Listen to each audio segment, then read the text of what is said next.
Hey, good day to you. This is Todd. I'm just a regular dude walking in the Word.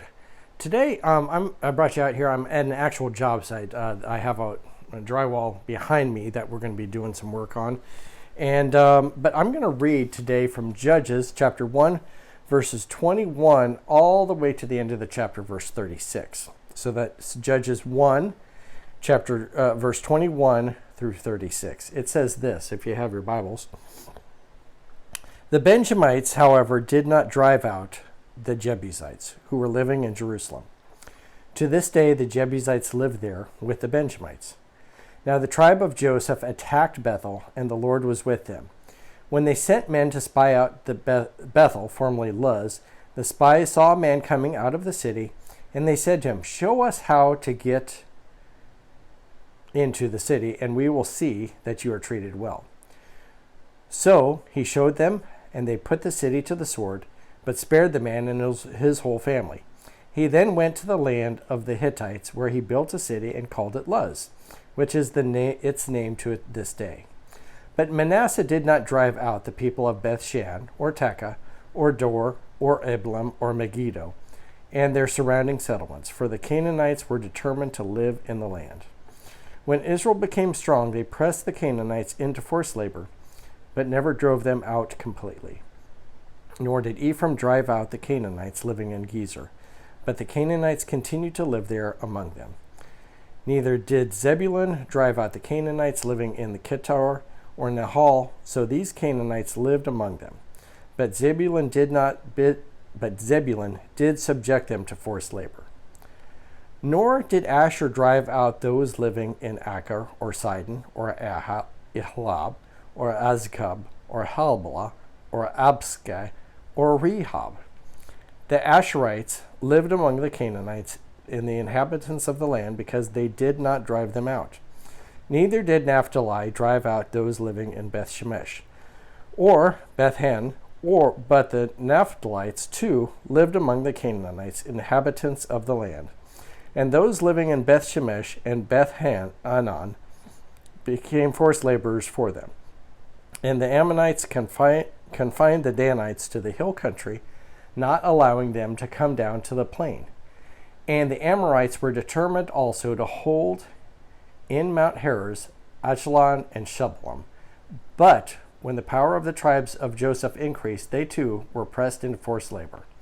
The boundary of the Amorites was from Scorpion Pass to Selah and beyond. So, let me put this down here, and we're gonna walk around and talk here a bit. So you can see today that what has happened in what we just read there is most of all the tribes that we just mentioned and we read about, they didn't drive the enemy out completely. They didn't get rid of them, so the enemy stayed there. Sometimes they got them into forced labor, but most of the time, they just let them live there in the land, okay? God had commanded them to get rid of the enemy completely. However, they didn't do it, okay? And they just let them live there. And they're like, oh, we can't do it, okay? Today, I'm showing you this. This is drywall here, okay? It's wall that we're working on, and you can see down here. Usually in a mold job, which we have several going right now, what we do is we take this drywall out that's affected, and this particular wall we won't need to take out. But other walls like this we take out, and then there's studs behind here. There's wood studs. And when we take out this drywall, of course it's all in containment when we do that.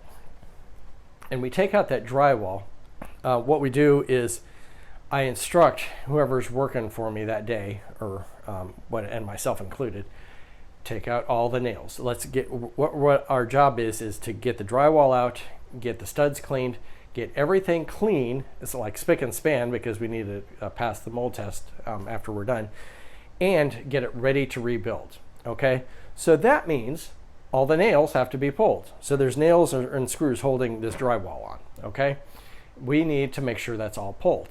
If you don't pull all the nails and the screws, later on when the guy goes to put the drywall in, he's like, oh, I can't put this in right because there's still nails and screws in here. Even one nail in here, and the guy goes to put the drywall on, it's not going to fit right, okay? it'll still be in there. Plus, it causes problems.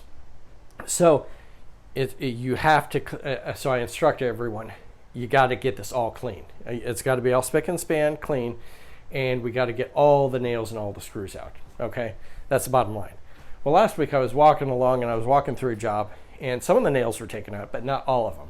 So I'm walking along, and then as I'm walking along, lo and behold, let me see if I can do this here. I pull, can you see my arm there? Right there. I'm walking along, and as I walk along, I see, whoa, kind of crazy here. I'm walking along, and I walk through a door, and there's a nail in the where the trim of the door was.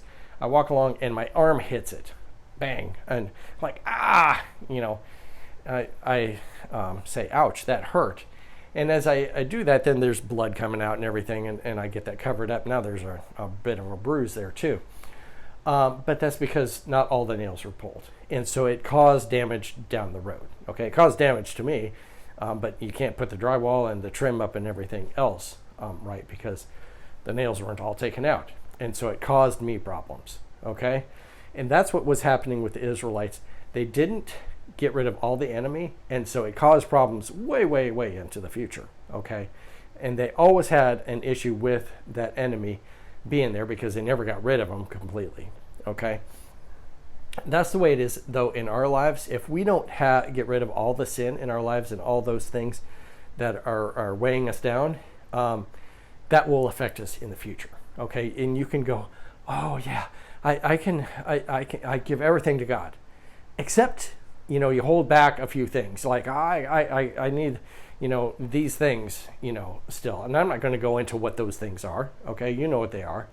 But if you don't get rid of those things, it's going to affect you in the future, and it's going to hurt you in the future. It's going to mess up your arm, So you've got to get rid of that stuff, that sin that's in your life, okay? You can't have, we can't have nice drywall put back up if we got that junk still there, nails and stuff in there. So in the same way, you've got to get rid of all that sin in your life. We've got to ask God to forgive it. But then those other things that you need to give everything to God. You can't give like God 75% and keep the 25%. You got to give it all to God. Okay?